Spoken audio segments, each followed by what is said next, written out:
नमस्कार मंडळी. तर 17 मे पासून सुरू होत आहे अधिक मास, ज्याला मल मास, पुरुषोत्तम मास किंवा धोंड्याचा महिना असे म्हणतात. अधिक मास म्हटलं की डोळ्यासमोर येतात कुरकुरीत आणि जाळीदार अनारसे.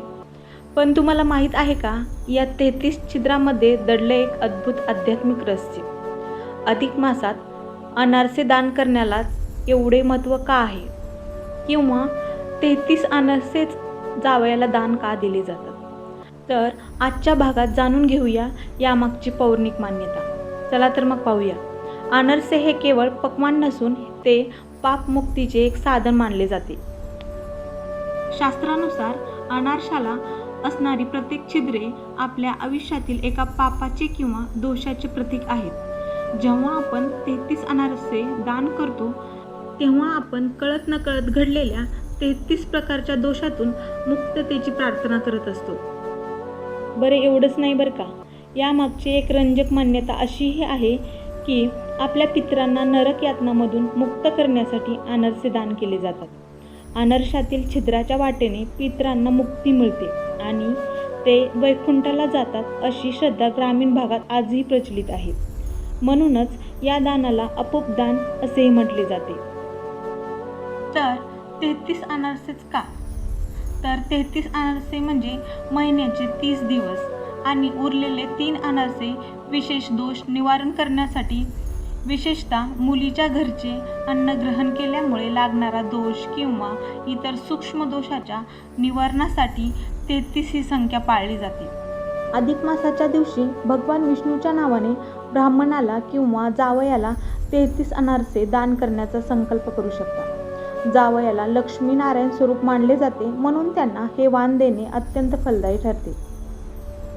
यामुळे मुलीच्या संसाराला आशीर्वाद मिळतात, घरात सुख समृद्धी वाढते, पितृकुळाचाही उद्धार होतो, अशी श्रद्धा आहे. जावयाला दान देताना तांब्याच्या ताटात 33 जाळीदार अनारसे ठेवून त्यावर तुपाचा दिवा लावून जावयाला दिले जातात. पोशाख: जावयाला नवीन कपडे, मुलीला साडी किंवा 33 केळी, 33 इतर ऋतुफळे, धातूची वस्तू, ऐपतीप्रमाणे तांब्याचा तांब्या, चांदीचे नाणे, इतर भांडे, दक्षिणा. वाणासोबत श्रद्धेनुसार काही रोख रक्कम दक्षिणा नक्की ठेवावी. ही परंपरा केवळ दान देण्यापुरती नसून जावयाचा सन्मान करण्याची भावना, मुलीबद्दलचे प्रेम व्यक्त करणे, नातेसंबंध अधिक दृढ करणे, घरात मंगल वातावरण निर्माण करणे यासाठी केली जाते.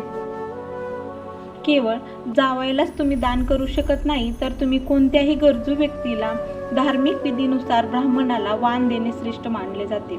गरजू व्यक्ती: खरोखर अन्नाची किंवा वस्तूची गरज आहे अशा गरजू लोकांना दान दिल्यास अधिक पुण्य मिळते. या महिन्यात सौभाग्यवती स्त्रिया सवाष्णीला घरी बोलावून तिची ओटी भरून वाण देण्याची परंपरा आहे. श्री विष्णूच्या मंदिरातील पुजाऱ्याला श्री विष्णूच्या नावाने वाण अर्पण करू शकता. वाण कधी द्यावे? तर अधिक मासाच्या शुक्ल पक्षातील एकादशीपासून ते अमावस्यापर्यंतच्या शेवटच्या 5 दिवसात वाण देण्याची विशेष प्रथा आहे. मात्र तुम्ही संपूर्ण महिन्यात कधीही सवडीनुसार हे दान करू शकता. वाण देताना अभिमान न बाळगता सेवेच्या भावनातून दान दिल्यास त्याचे आध्यात्मिक फळ अधिक मिळते. तुम्ही हे वाण तुमच्या घरातील परंपरा किंवा कुळाचारानुसार ठरवू शकता.